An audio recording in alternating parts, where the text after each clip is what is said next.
Welcome to it's your girl Jazz Young, and I'm back with another one. This is Wednesday Thoughts. Y'all probably didn't think I was gonna come and pull up on y'all, because I am a little later than I wanted to and expect. But we are here. We are gonna talk about Jack Harlow's album Monica. I won't keep y'all long, but let's get into it. So Jack Harlow, he dropped Monica on March 13th.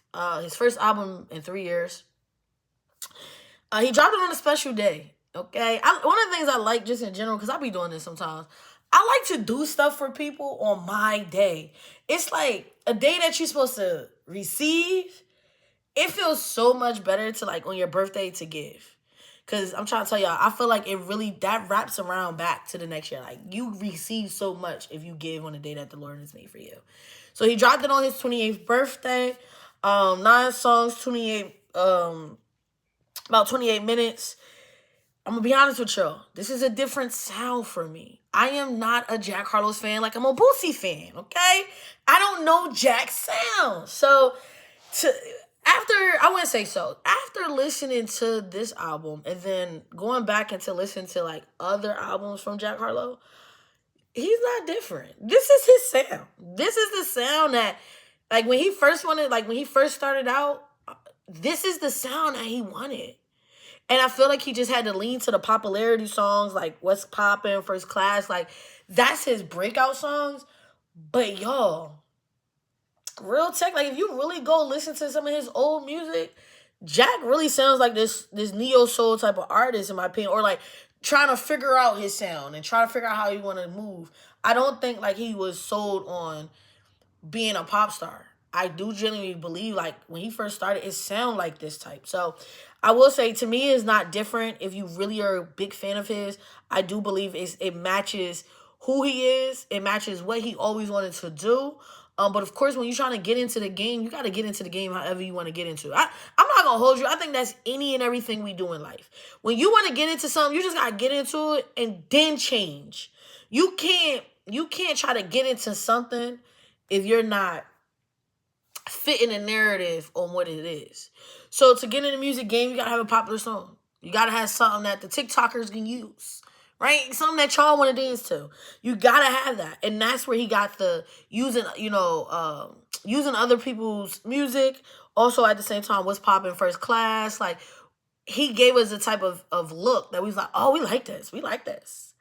But I will say, I did enjoy the album. Not my fave, but it's definitely a great, great album based off of the fact that it matches who he truly wanted to be. If you don't know, this was recorded at the famous Electric Lady Studios in New York City, the same place D'Angelo made Voodoo, which I think is pretty dope too. Like, it's like he paying a little homage, you feel me? It's a neo-soul type of album. It's soft, mellow, warm. To me, it's like singing rap. Like, somebody who can't sing, so they like talk, but they can do a little me, but they can't do no Whitney Houston. You know what I'm saying? That's what it was like.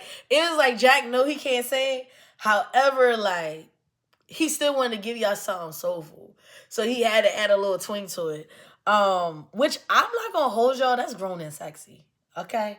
Jack said for his 28th, I'm going to be grown and sexy. And he definitely accomplished that. I think one of the things, just to be quoting himself, he stated that already. Like, he's tired of the boastful, like, y'all know this is my move. Like, he's tired of that. He wants to feel like he's an adult. He wants to get out of the ego list, stop worrying about who he is, how much money he making, the impact he's doing. He really said, listen, I'm trying to get me a bae, if he ain't already got a bae. He's trying to get him back. Okay, I would recommend this song. I would recommend this song if you want a good vibe, you want a mood, you have a certain type of mood. You cuddle up with bae. Okay, you cuddle up with bae. You in the elevator, you're cooking, you're cleaning. Like, this is an album that is just, it's chill, it's relaxed. It's not gonna get you too upbeat. But, and it's not going to probably put you to sleep, or unless you're like a musician where you like sounds of instruments, then you might go to sleep. Because the instruments in this joint is crazy. That's one thing I can say about Jack. He became an instrument. His vocals was an instrument. Like, like you can hear the horns, you can hear the organ, and then you can hear Jack's voice. Like everything kind of mellowed together, everything flowed together. It reminded me of a Tiny Desk performance. Like for real, we got the Tiny Desk vocals before we got the visuals. That's what this album did. It literally made me feel like I was watching a Tiny Desk movie, a Tiny Desk episode, and Jack was the person. I cannot wait to see that because I know it has to be coming. I know it has to be something that is in the air, because that's what he produced. That's what he gave. This project to me was just the vocals for the Tiny Desk. We'll see the visuals soon. Because he used an organ, a piano, guitar, literally every type of instrument in his voice. Like, we already know that Jack is influenced by Black music, Black culture. So for people to think that like, oh, he's coming away from what he walked into, everybody always want to be Black, or they'll start rapping like they Black and then they'll switch up on us.